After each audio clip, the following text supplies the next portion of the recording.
भूल गए कि आपस में टकराव होगा तो स्वयं मर जाएंगे।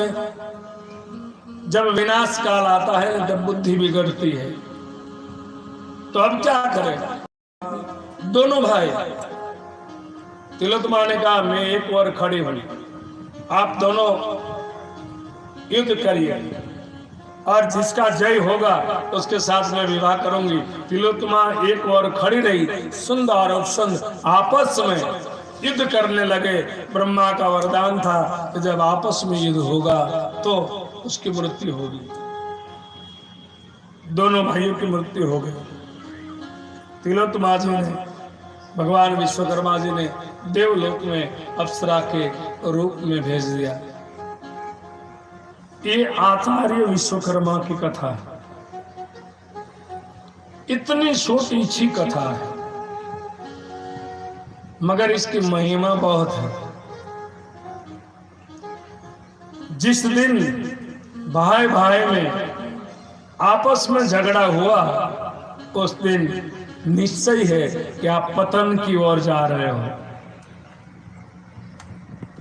और ये कथा बहुत बड़ा संदेश देती है।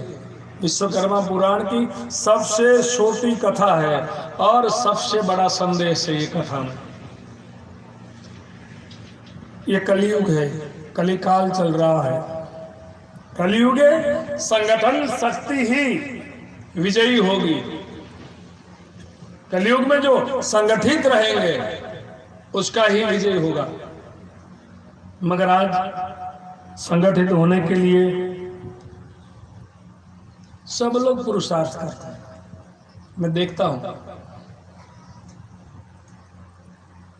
मगर कभी आप सोचिए कि आप समाज को संगठित करने का कार्य कर रहे हो, क्या सही में आप समाज को संगठित कर रहे हो? नहीं, समाज टूट रहा है। समाज टूट रहा है। क्यों?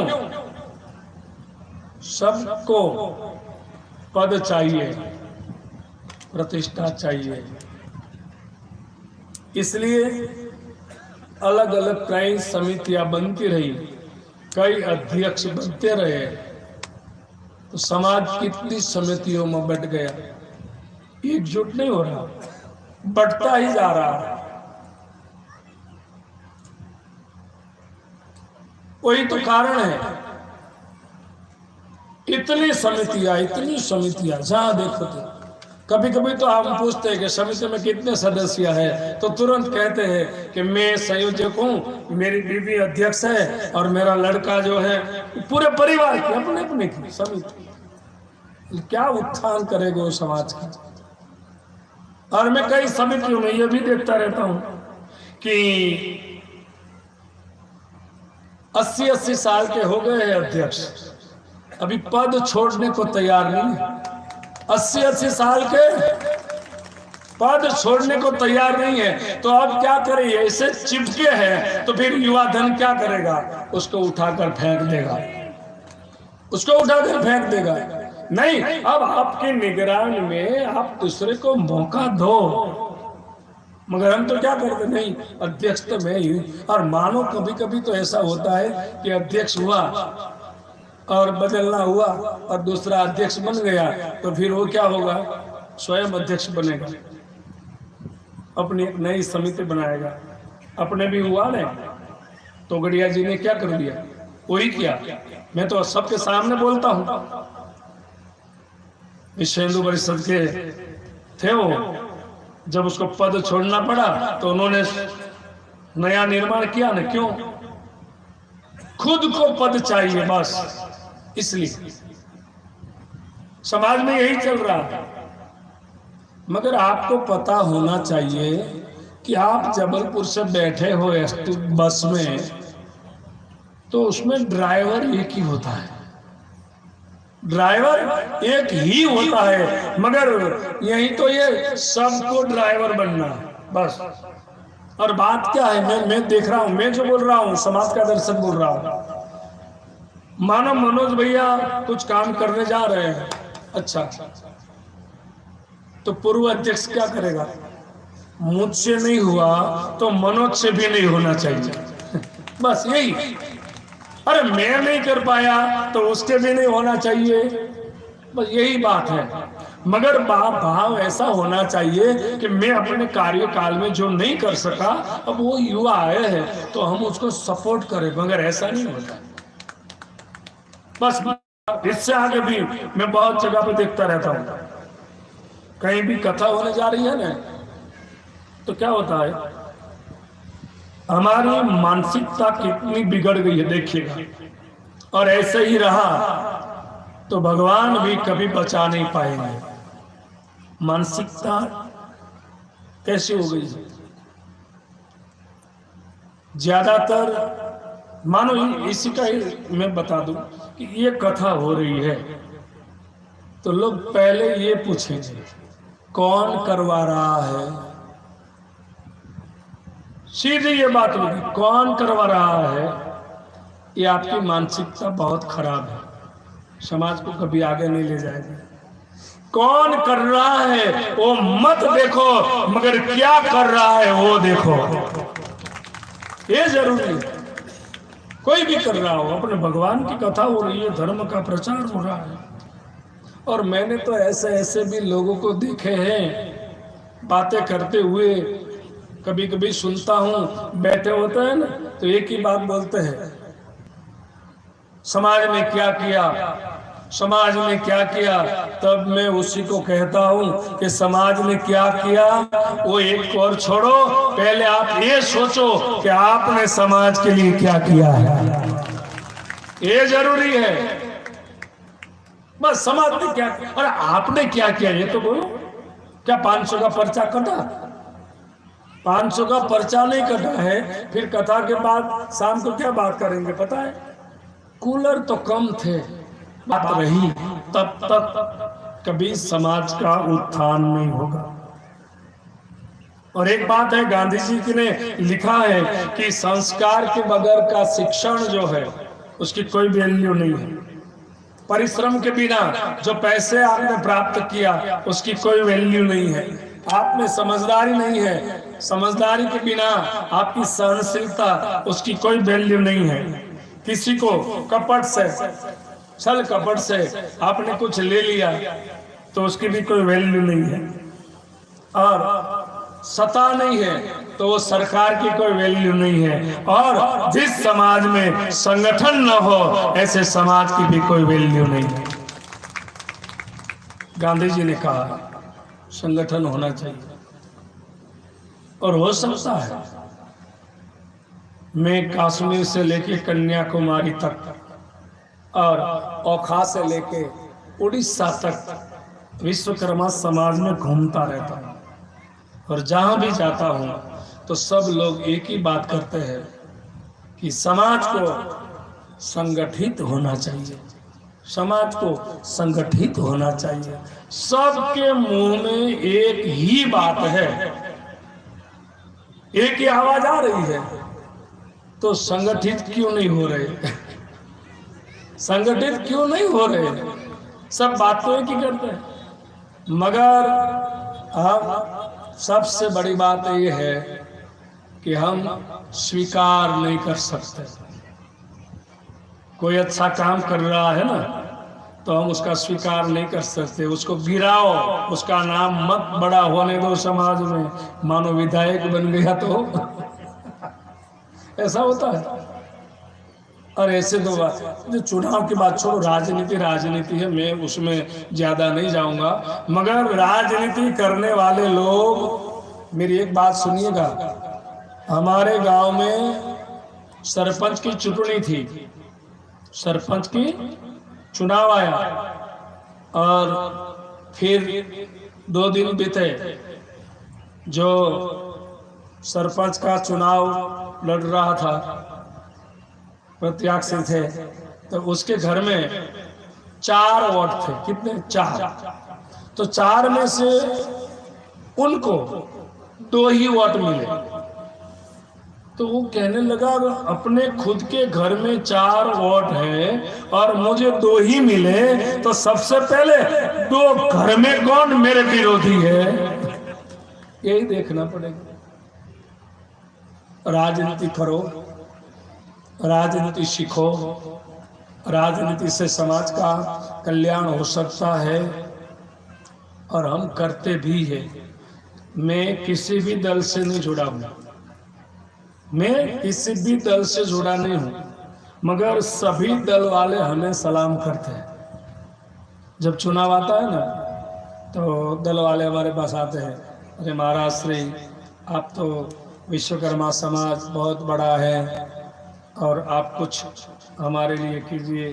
तो मैं उनको बोलता हूँ हमारे यहाँ 300 वोट है विश्वकर्मा के, तो ऐसा करो हमारे समाज भवन में 2 लाख रुपए की जरूरत है, एक थोड़ा रसोई घर बनाना है, तो आप 2 लाख रुपया दीजिए।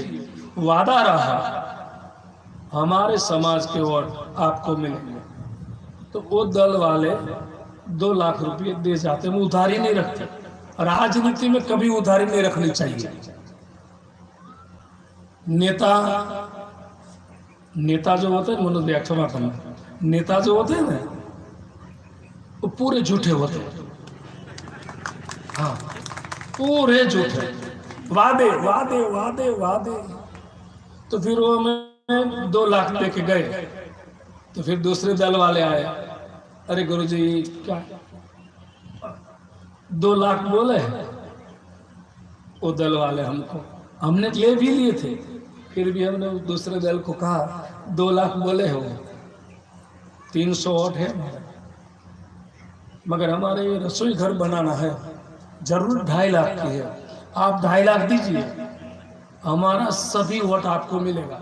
2 यहाँ से 2.5 यहाँ से, दोनों से लेना है बस, दोनों से। फिर वोट तो जिसको जहाँ करना हो कर, हमें क्या, और वो देंगे ही, क्योंकि आपकी यूनिटी देखेंगे तो देंगे ही। मगर बात यह है कि ज्यादातर समाज में ईर्ष्या हो रही है। कोई अच्छा कर रहा है तो देखा नहीं जा रहा। और मैं तो कहता हूं कि विरोध, कोई आपका विरोध करता है, आप कोई काम करने जा रहे हो और कोई आपका विरोध करे तो आपको प्रसन्न होना चाहिए। क्यों? 2 ही कारण विरोध होता है, का तो आप जो कर रहे हो वो सही है, और या आप जहां तक पहुंचे हो वहां आपके विरोधी पहुंच नहीं पाए, इसलिए आपका विरोध करते हैं, और कुछ हुआ ही नहीं। अभी अभी थोड़ा शांत हुआ है। मैं तो सभी के सामने कहता हूँ, करीब करीब 2-2.5 साल पहले प्रतिदिन सभी ग्रुपों में जयंती भाई शास्त्री जी ऐसा चलता था। इतना विरोध, और एक पूरी समिति का निर्माण, गठन हुआ। देखो, मुझे तो आश्चर्य है, एक पूरी समिति का गठन हुआ कि जहाँ शास्त्री जी की कथा हो और जेब से पैसे निकालकर स्वयं समिति जाती है, महाराज की कथा मत कराओ। और तो मैं एक जगह तो मुझे फोन आया, महाराज कुछ लोग आए हैं और बोल रहे हैं कि आप जयंती भाई शास्त्री जी से कथा मत कराओ। तो मैंने कहा उसको बोलो आपके पिताजी करते हैं तो उनसे करवा लेते हैं। हाँ, और क्या, वो करते हैं तो उनसे करवा लो, और क्या। मगर सब होता रहता है, अच्छी बात है, और विरोध होना ही चाहिए, विरोध होना ही चाहिए। इतना समय निकालते हैं लोग, मैं तो कभी कभी देखता हूँ और मैं सोचता हूँ कि इतना समय उन्होंने अपने परिवार के लिए निकाला होगा था।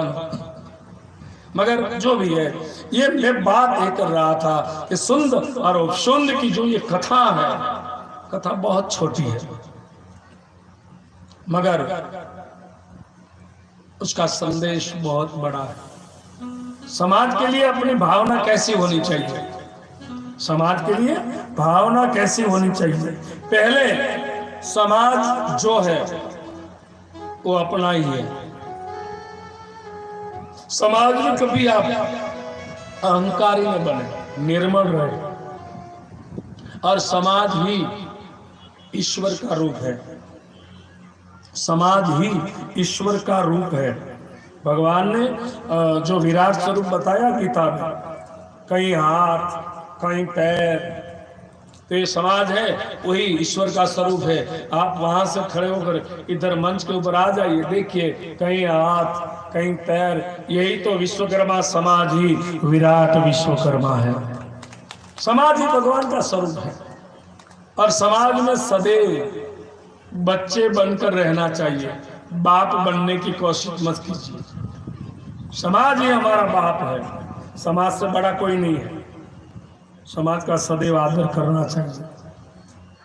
और समाज सेवा की जो बात करता है, सच्चा समाज सेवी ये है कि समाज में कोई अच्छा काम हो रहा है, चाहे समूह शादी हो रही है, जो भी हो रहा है, समाज भवन का निर्माण हो रहा है, ऐसी कथा हो रही है, सच्चा समाज सेवी यही है कि जो स्वयं बिन बुलाए आ जाए और अपने से जो हो सके तन से, मन से, धन से सहयोग करे, वही सच्चा समाज सेवी है। बुलाए आए, ये समाज सेवी। समाज सेवी इसे ही कहते हैं कि जो स्वयं समाज के लिए समर्पित है, वही समाज सेवी है। और इससे आगे आप देखिएगा कि समाज के लिए आपको कुछ करना है। समाज के कुछ अंग, पूर्ण समाज किसे कहते हैं? समाज पूर्ण किसे कहते हैं? मानो कोई मनुष्य है तो उसकी 2 आंखें हैं, 2 हाथ है, 2 पैर हैं। ऐसे समाज के भी पूरे अंग होते हैं। और सर्वांग संपूर्ण जो होता है, वही समाज स्वयं उत्थान की ओर जाता है और सामाजिक बंधुओं को भी उत्थान की ओर ले जाता है। मानो अपनी 2 आंखें हैं तो समाज की 2 आंखें कौन सी है? गौर से सुनिएगा समिति वालों, समाज को क्या चाहिए ये बता रहा हूं मैं। हमारी 2 आंखें हैं तो वैसे समाज में भी 2 आंखें हैं। तो समाज में 2 आंखें कौन सी? शिक्षण जो है वो समाज की आंख है। शिक्षा, समाज में शिक्षा के लिए आप पुरुषार्थ करें। किसी का बेटा या बेटी नहीं पढ़ पा रहे, आप उसे पढ़ाइए, डॉक्टर बनाइए, इंजीनियर बनाइए। कई लोग हमें प्रश्न करते हैं कि महाराज ये हमारे समाज का है और बहुत बड़े रुपये वाला है, बड़ा डॉक्टर है, मगर हम समाज के लिए कुछ अपेक्षा रखकर उसके पास गए तो उन्होंने मदद नहीं की। क्यों? सोचने वाली बात है। फिर एक बार मुझे भी जाना पड़ा तो मैंने पूछा कि डॉक्टर साहब आप तो इतने बड़े हो, 5-10 लाख आपको कोई बड़ी बात है नहीं और आपने समाज को मदद नहीं की। तो वो डॉक्टर साहब ने मुझे जवाब दिया कि महाराज जब मेरी पढ़ाई चल रही थी ना, तब डॉक्टर बनने के लिए मेरे पास पैसे नहीं थे। और तब उसी समय मैं समाज के बड़े बड़े लोगों के पास गया था कि आप मुझे थोड़ी मदद कीजिए, मैं डॉक्टर बन जाऊंगा, मैं समाज का ऋण अदा कर दूंगा। मगर समाज के किसी आदमी ने मुझे मदद नहीं की और मैं अपने पुरुषार्थ से डॉक्टर बना हूं। और आज वही लोग मेरे पास मांगने के लिए आते हैं, मैं कैसे दूं उनको? समाज के लिए पहले समर्पित हो, उसके बाद हम किसी की वो नहीं करेंगे। मगर कभी कभी ऐसा होता है तो समाज में शिक्षा है, वो समाज की आंख है।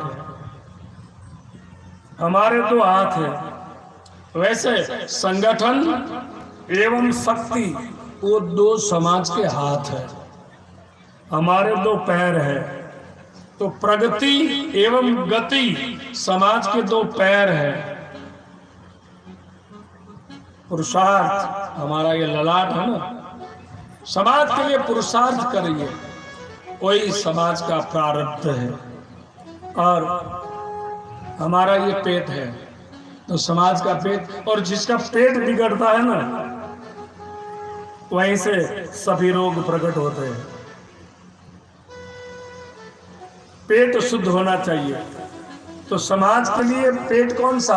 आप सहनशीलता ही समाज का पेट है। समाज में रहना है तो सहनशील बन के रहना पड़ेगा। इससे आगे हमारे भी दो कान हैं, तो समझण है तो समाज के कान है, और ये नाक है हमारे भी। तो समाज की इज्जत, समाज में कोई भी व्यक्ति ऐसा काम करते हैं तो पूरे समाज को कलंक लगता है। तो पहले मेरे समाज को मेरे हिसाब से, मेरे किसी प्रवृत्ति से, मेरे किसी काम से मेरे समाज को बदनामी नहीं मिलनी चाहिए। इतने जागृत होना चाहिए। हृदय, समाज का हृदय है करुणा और दया। समाज में आप रहते हो, करुणा और दया होनी चाहिए।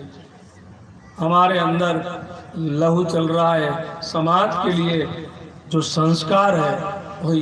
ये पूरा शरीर है, पूरा शरीर है, मगर ये शरीर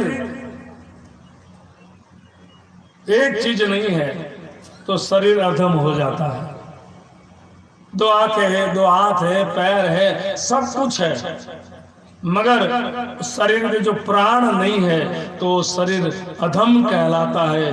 वैसे समाज में सब कुछ है, मगर जिस समाज में धर्म नहीं है वो समाज भी अधम कहलाता है। आप विश्वकर्मा वंशी हो। भगवान गीता में बोले स्वधर्मे निधनम श्रेय पर धर्मो भयावह। अपने धर्म का स्वयं पालन करना चाहिए। ये तो हमारा धर्म है। हमारा धर्म क्या है? गांव में कहीं विश्वकर्मा मंदिर है, सुबह शाम दर्शन को चले। कोई हमें हमारा बंधु सामने मिलता है तो जय विश्वकर्मा से अभिवादन करे। आपके पास 4 व्हील है, 2 व्हीलर है, आगे जय विश्वकर्मा लिखे, पीछे जय विश्वकर्मा लिखे, अपनी एक पहचान बनाइए। और मैं आपको बता दूं, मैं नांदेड़ कथा में जा रहा था, नांदेड़ गुजरात से। तो गाड़ी के पीछे विश्वकर्मा का स्टिकर लगा था, और मैं अमरावती से आगे रास्ते में खड़े थे गाड़ी लेके। करीब शाम रात के 8 बज गए थे, मगर हमारी गाड़ी के ऊपर जय विश्वकर्मा लिखा था। तो कोई गाड़ी एक निकली तो उनकी दृष्टि गई, वहां जय विश्वकर्मा लिखा था। तो गाड़ी आगे चली गई, फिर वहां से वापस आई, और वापस आने के बाद हमको देखा, और देखने के बाद वो गाड़ी से उतरे और तुरंत बोले, महाराज आप विश्वकर्मा हैं। ये अपनी एक पहचान है। और मानो रात में आगे पीछे आपने विश्वकर्मा लिखा है, मानो कुछ ऐसी घटना हो जाती है और रास्ते में रात के 2 बजे है, कोई गाड़ी वाला खड़ा नहीं रहता, मगर आपकी गाड़ी के ऊपर जय विश्वकर्मा लिखा है, तो क्या होगा? अपना कोई बंधु निकलेगा और विश्वकर्मा पढ़ेगा तो उसे पता चलेगा ये कोई मेरा भाई है। एक पहचान, ये बहुत बड़ी बात नहीं है। मैं जो आपको बता रहा हूँ, एक भी बात बड़ी नहीं है, यहाँ से मैं बोल रहा हूँ, एकदम सरल है, एकदम सरल है। कई लोग तो अपने आप को विश्वकर्मा कहने में भी शर्म महसूस करते हैं। गर्व होना चाहिए कि मैं भगवान विश्वकर्मा का बेटा हूं, जिन्होंने पूरी सृष्टि का सर्जन किया है। मगर आजकल बस अपने अपने ढंग से विश्वकर्मा समाज, उसका उत्थान तभी हो सकता है जब सब साथ मिलकर। और एक बात तो है, स्वयं जब अपने में बदलाव नहीं आता ना, तब तक कुछ होने वाला नहीं।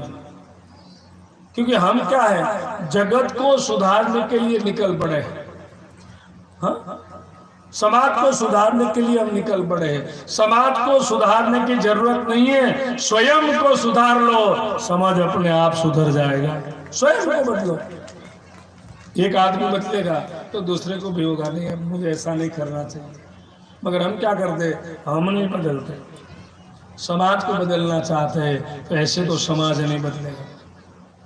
समाज के लिए समर्पित तो वही है कि जो तन मन धन समाज के लिए लगे रहता है। कोई लोग ऐसे भी है, मैं देखता हूँ कई जगह पे समाज के अध्यक्ष ज्यादातर धनी ही होते हैं। कोई झोपड़ी में रहने वाला कभी समाज का अध्यक्ष नहीं हुआ, पैसे वाले ही होते हैं। मुझे पता है क्यों। आप कभी बैंक में गए हो, आप कभी बैंक में आप पैसे निकालते हो तो आपको नोटों की गड्डी देते हैं, उसके ऊपर रबर रहता है। रबर की कोई वैल्यू है क्या? हम देखते हैं और हम कहते हैं कि रबर की कोई वैल्यू नहीं है, मगर ये नोटों की गड्डी के ऊपर रबर नहीं रहते ना तो गड्डी कब की बिखर चुकी होती। समाज के छोटा से छोटा व्यक्ति समाज को एकजुट करने में काम आता है, मगर हम ऐसे लोगों को तो बुलाते ही नहीं। मैंने देखा है कई जगह पे। और मैं तो क्या करता हूँ आपको बताऊं कि मुझे कहीं जाना होता है, रुकना होता है, तो मैं ज़्यादातर सरल और सिंपल पसंद करता हूँ। क्योंकि बहुत धनी जो लोग हैं ना, उसके घर में डर बहुत लगता है, बहुत डर लगता है। हाँ? कहीं गलती हो गई उनसे। हाँ? मगर जो अपने सुदामा जैसी कुटिया है, बस विदुर जैसे, तो बढ़िया, क्योंकि वो पूरा परिवार आपके साथ में खड़ा रहता है। और जो धनी रहता है ना, वो तो बोलते हैं महाराज ऐसा करो, ये आपका कमरा है और आपका खाना आ जाएगा, मुझे ऑफिस जाना पड़ेगा, वो निकल जाएगा। मगर जो मजदूरी करता है ना, वो तीन दिन तक आपके साथ घूमेगा, क्योंकि उसके मन में आपके प्रति भाव है कि महाराज आया। और एक ये भी सुन लेना कि आप इस कथा के लिए मानो कहीं गए चंदे के लिए, तो छोटा व्यक्ति होगा ना, वो आपको 100 रुपया भी देगा, पक्का है। मगर जो फॉर्च्यूनर लेकर घूमता है, जिसके घर में फॉर्च्यूनर हो, 5-10 हजार तो दे सकता है, मगर नहीं देगा। क्योंकि जितने बड़े लोग हैं, जितने समाज में बड़े लोग हैं, इस बड़े लोगों को समाज की कोई जरूरत ही नहीं है। बड़े लोगों को समाज की जरूरत नहीं है। और जो छोटे लोग हैं, उसको समाज की जरूरत है। बेचारे कुछ कर नहीं सकते। और जो मध्यम वर्ग में पड़ा है, उसको सब करना है, मगर वो करने के लिए जाए तो अपने घर में चूल्हा बंद हो जाता है, उसको काम धंधा करना है। तो सुंदर की कथा हमें यही सिखाती है कि कली काल में जो समाज संगठित रहेगा, उसका कोई बाल बांका नहीं कर पाएगा। समाज में जब दरारें पड़ती है, क्यों दरारें इसलिए पड़ती है कि समाज में विवेक नहीं है, समझदारी नहीं है, और जो कर्म करते हैं उनमें आप कुशल नहीं हैं, इसलिए समाज में दरार होती है। कहीं ना कहीं कमी तो है। और इससे आगे आप देखिए तो समाज कोई भी रहे, ऐसा नहीं विश्वकर्मा समाज में जनरल बोल रहा हूं, समाज में सदैव व्यवस्था होती है, विषमता नहीं होती। मगर आज व्यवस्था की जगह विषमता हो गई। समाज में मतभेद होता है और होने ही चाहिए मतभेद। ये कहे ये अच्छा, दूसरा कहे ये अच्छा, ये मतभेद है। मतभेद स्वीकार्य है, मगर मनभेद नहीं होना चाहिए। आज मतभेद से लेकर मनभेद हो चुका है। समाज के सज्जन लोग जो है, ठीक है, कोई बात से मतभेद जरूर हो, कथा यहाँ होनी चाहिए, कथा वहाँ होनी चाहिए, ऐसा होना चाहिए, ऐसा होना चाहिए, ये सिर्फ संवाद है। फिर वही चीज को लेकर मनभेद नहीं होना चाहिए। मैं कई जगह पे देखा है कि कथा होने के बाद लोग हमें मिलते हैं, महाराज वो तो अब समाज में आता नहीं, क्यों? कि कथा हुई तब से वो समाज में नहीं आ रहा। एक बात याद रहे, राजनीति से सीख लीजिए, राजनीति में चुनाव खत्म हो जाता है ना, फिर दोनों दल वाले बैठे बैठे साथ में खाना खाते हैं। समाज में भी ऐसा होना चाहिए। समापन हुआ, कोई कार्य हो रहा है, समापन हुआ और उसके बाद पर्दा क्या किसने किया छोड़ो। मगर ये सब क्या है, छोड़ने की तो आदत है ही नहीं। फिर क्या होगा? राग द्वेष होगा, मनभेद रहेगा और उससे समाज में दरार रहेगी। और इससे आगे समाज में कभी कभी आप देखिए प्रतिष्ठा के केंद्र बदलाते हैं। कभी कभी ये अच्छा, कभी ये अच्छा, प्रतिष्ठा के केंद्र बदले कोई बात नहीं, मगर अपनी निष्ठा कभी नहीं बदलनी चाहिए। मगर आज तो क्या है, कभी ये व्यक्ति अच्छा है, कभी ये व्यक्ति अच्छा है, वो तो ठीक है, मानो समझ गए हम, मगर समाज के प्रति अपनी निष्ठा कभी नहीं बदलनी चाहिए। मगर आज तो लोग अपने स्वार्थ के लिए भगवान भी बदल देते हैं, तो हम तो किस खेत की मूली। ऐसे लोग मैंने देखे हैं, मैं स्वयं, ये सब मेरी अनुभूति है, मेरी अनुभूति है। ऐसे लोग थे, मेरे आगे 5, मेरे पीछे 5, और आज जो मेरे साथ थे वो मेरे खिलाफ। क्या फर्क पड़ेगा? उनकी समझदारी उनको मुबारक, हमारी समझदारी हमको मुबारक। राग द्वेष जैसा समाज में राग द्वेष फैले, ऐसा कोई काम नहीं होना चाहिए। निर्मलता होनी चाहिए। कोई अच्छा कोई काम करता है तो उनसे गलती होती है, कोई काम करता है तो गलती होती है, मगर जिसको करना ही नहीं है तो गलती होगी ही नहीं। और आखिर में सुंदर सुंदर की कथा समाज में संगठन की बात करती है, सिखाती है। और हम भी एक कथावाचक है। जब विश्वकर्मा समाज से हम जुड़े हैं तो हमारा मन सदैव विश्वकर्मा परिवार के लिए समर्पित ही रहेगा, क्योंकि हम आपसे जुड़े हैं सालों से। और वैसे ये व्यास गादी जो है, इस व्यास गादी को हिंदी में आप चौकी शब्द का प्रयोग करते हो, चौकी, चौकी कहते हैं उसे। और चौकी के ऊपर जो बैठता है वो चौकीदार होता है। मैं चौकी के ऊपर बैठा हूँ और आप जमीन के ऊपर बैठे हो, तो आप सभी जमींदार हैं, मैं चौकीदार हूँ। तो शास्त्रों में लिखा है कि जो वक्ता होता है ना, वो चौकीदार जैसा होना चाहिए। समाज की सभ्यता, समाज की संस्कृति, समाज का संगठन सदैव बना रहे, ऐसा प्रयास वक्ताओं के द्वारा होने चाहिए। वक्ता का यही काम है कि समाज को जोड़ना, ये हमारा काम है। हम कभी कभी मिलते हैं तो कहते भैया क्या बिगाड़ा है यहाँ पे, चलो बैठो, साथ बैठो।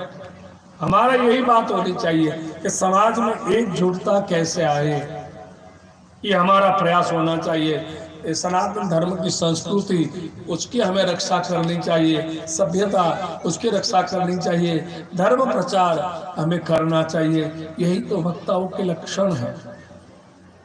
मगर आज तो जैसे श्रोता ऐसे वक्ता आ गए हैं। और फिर आप देख रहे हैं कि समाज में कहीं बदलाव नहीं आ रहा। कहीं लोग हमें पूछते हैं कि महाराज इतनी कथाएं हो रही है, समाज में बदलाव क्यों नहीं आता?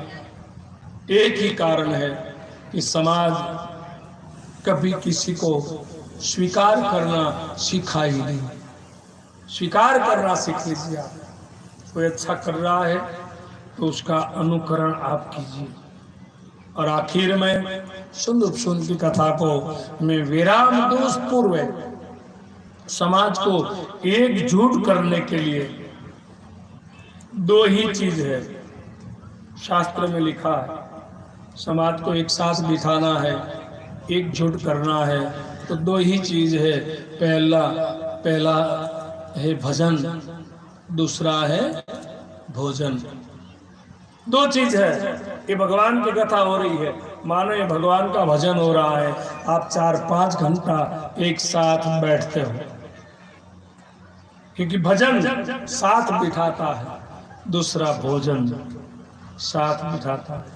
अन्न जिसके जुदे है, मन उसके जुदे है। और समाज को आप देखिए, इस्लाम एकजुटता कितनी है, वही तो कारण है। वहाँ भजन और भोजन दोनों सदैव साथ में होता है, इसलिए उन लोगों में एकजुटता है। और हमारे घर में पिताजी ने 12 बजे खाना खाया, माताजी ने 2 बजे खाया, बेटा ने 2:30 बजे खाया, ऐसे इसलिए एकजुटता नहीं आती। दिन में एक बार पूरा परिवार साथ बैठकर भोजन करे और दिन में एक बार पूरा परिवार अपने इष्ट का भजन करे, तो ही समाज में एकजुटता बनी रहेगी। तो सुंद और सुंद की एक कथा के साथ भगवान विश्वकर्मा का, आचार्य विश्वकर्मा वाला चरित्र यही संपन्न होने जा रहा है। और आचार्य विश्वकर्मा के बाद अब हम जो कथा में प्रवेश करेंगे, भगवान विश्वकर्मा प्रभु जी ने अपने 5 पुत्रों को जो उपदेश दिया, जो संस्कार दिए, वो है विश्वकर्मा गीता। मनोमय त्वष्टा शिल्पी एवं देवज्ञ भगवान विश्वकर्मा प्रभु जी ने अपने 5 पुत्रों को जो शिक्षा दी है, वो है विश्वकर्मा गीता। भगवान अपने 5 पुत्रों को कहते हैं कि आपको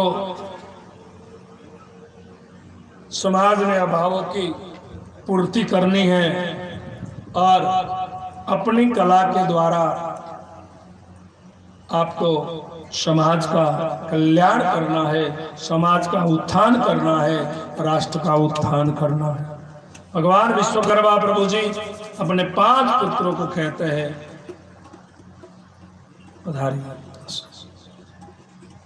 कि जीवन में सुख पाने के लिए ज्ञान का मार्ग जरूरी है। और भगवान ने जो ज्ञान बांटा है वो है विश्वकर्मा गीता। तो वही विश्वकर्मा गीता, उनके कुछ सूत्र मैं आपके सामने रखता हूं। भगवान विश्वकर्मा प्रभु जी अपने 5 पुत्रों को कहते हैं कि मैंने आपको जो कलाएं दी है, वो कला का अपने राष्ट्र निर्माण के लिए प्रयोग करना, वही कला से आप जगत के अभावों की पूर्ति करना। भगवान विश्वकर्मा ने जो कलाएं दी, भगवान कहने लगे कि इसी कला के द्वारा आपकी एक अपनी पहचान होगी। भगवान विश्वकर्मा के संतान, उनकी जो कलाएं है वो अपनी एक पहचान है। और आप कभी विश्वकर्मा प्रागट्य स्थली जाएंगे और वहाँ जो कैलाश गुफा का निर्माण विश्वकर्मा के संतान ने किया है, वो आप देखिएगा। आज इतना विज्ञान का युग है, इतनी यंत्र सामग्री है, फिर भी वहाँ जो नकाशी और पत्थरों को तराश कर जो निर्माण किया गया है, इतने आधुनिक मशीनरी होते हुए भी आज वो निर्माण कोई नहीं कर सकता। अब कभी वहां जाना जो वहां निर्माण किया है, और भगवान विश्वकर्मा की तो देन है। भगवान विश्वकर्मा, आप मैंने शायद कल ही कहा था कि विश्वकर्मा की कला, विश्वकर्मा विज्ञान के देव है और विश्वकर्मा भगवान ने जो जगत को दिया है। आज आप जो भी चीजें देख रहे हैं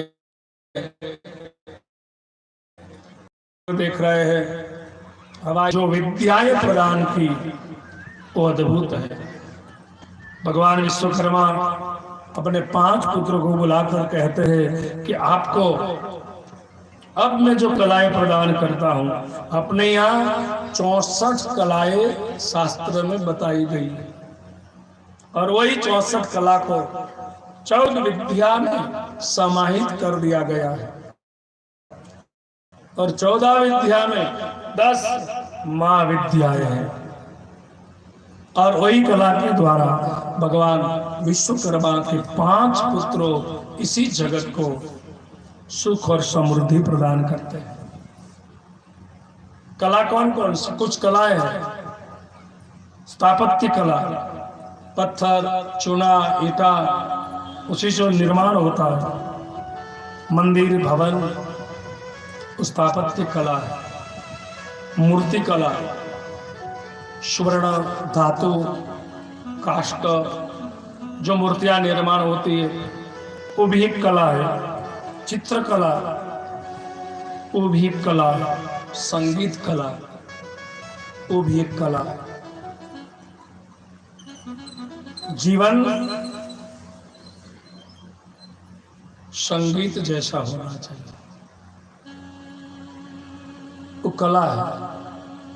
और काव्य कला वो भी एक कला है और वही कलाओं के द्वारा भगवान विश्वकर्मा प्रभु के 5 पुत्र आज भी जगत के अभाव की पूर्ति करते हैं।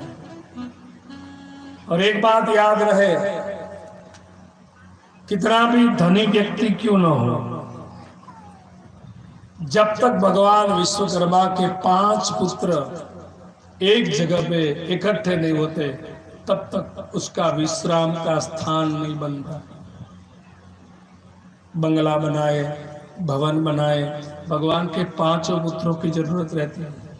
इससे आगे भगवान को भी भगवान कहलाने के लिए विश्वकर्मा के पुत्र की जरूरत होती है। वही तो पत्थर को तराश कर उनमें से भगवान को प्रकट करते हैं, विश्वकर्मा के पुत्र ही।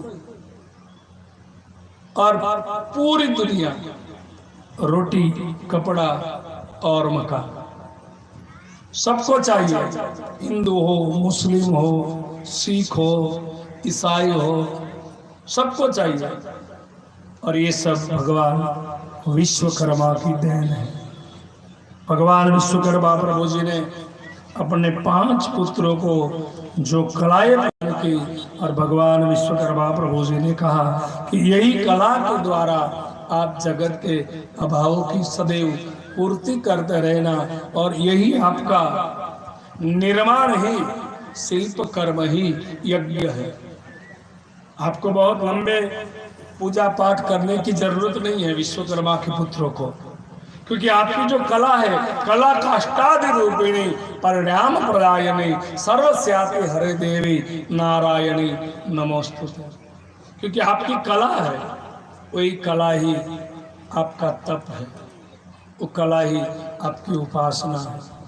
तो भगवान विश्वकर्मा ने जो कलाएं दी और उसके बाद भगवान विश्वकर्मा प्रभु जी ने जो कुछ बातें बताई, आपको जो भी कला प्रदान की है, विश्वकर्मा भगवान ने आपके पास 16 दिन मांगे हैं।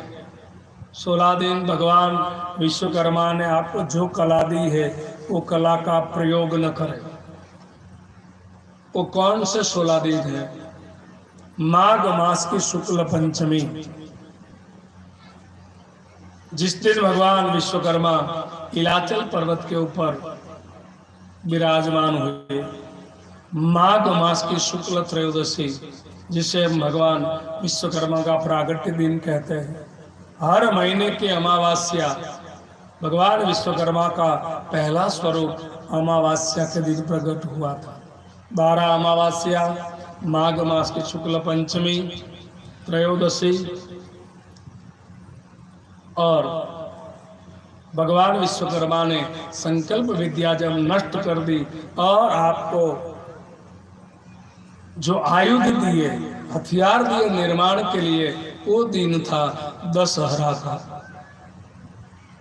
और भगवान विश्वकर्मा इस मृत्युलोक में अपना अवतार कार्य समापन करके देवलोक गए।